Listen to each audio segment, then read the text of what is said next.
wata kotu ta yi fatali da ƙarar da Ganduje da kuma Gawuna suka shigar da Abba Kabir Yusuf da ma INEC da ma jam'iyyar NNPP a gabanta tun bayan kammala sakamakon zaben da ya tabbatar da Abba Kabir Yusuf a matsayin wanda ya lashe zaɓe, sannan kuma ta ƙalubalanci wato hukumar zaɓe ta jihar Kano da ma ta ƙasa baki ɗaya. Sai dai kuma a yau kotun ta yi fatali da waccan ƙara inda ce ba ta da tushe ma bari makama. Assalamu alaikum wa rahmatullahi wa barakatuhu. Barkanmu da warhaka, sannunmu da sake saduwa da ku ta cikin wani sabon bidiyo a wannan channel ta mai albarka. Muna sharhi dangane da yadda kotu ta kori wata ƙara da Alhassan wato Ma'ala wadda Ganduje da kuma jam'iyyar APC ta shigar a jihar Kano. Kuma kotun ta tabbatar da cewa wannan ƙara ba ta da tushe balle makama, ya zuwa yanzu dai ta tabbata Abba Kabir Yusuf Abba gida shine ke ci gaba da samun nasara a kowane ɓangarori.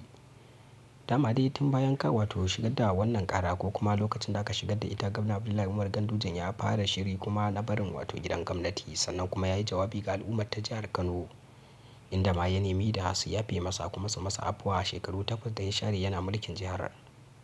Alhassan Ado Doguwa da kuma Sanata Barau Ai Jibril yanzu su ne jigajigan wato mutanen da suka rage ma jam'iyyar APC a jihar Kano, wanda kuma za a iya kalla a gwamnatin tarayya. A cikin dai satin nan ne ake sa ran wato dukansu guda biyun suka bayyana aniyarsu ta neman takara, wato da yana neman sifika Alhassan Ado, inda kuma Barau Jibril Maliya ke neman kujerar shugaban majalisar ma gaba ɗaya. Bayan lashe zaben na Alhassan Ado Doguwa, wanda shi ma ya zama inconclusive kuma aka kammala kwanan nan, kuma shine zaben da ya ba jam'iyyar NNPP mamaki, inda wato Alhassan Ado Doguwan ya cinye wancan zaɓe. Sannan kuma Sanata Barau Ai Jibril mai wakiltar Kano ta Arewa shi ma yana ɗaya daga cikin wanda bai kai so ba ya cinye kujerarsa.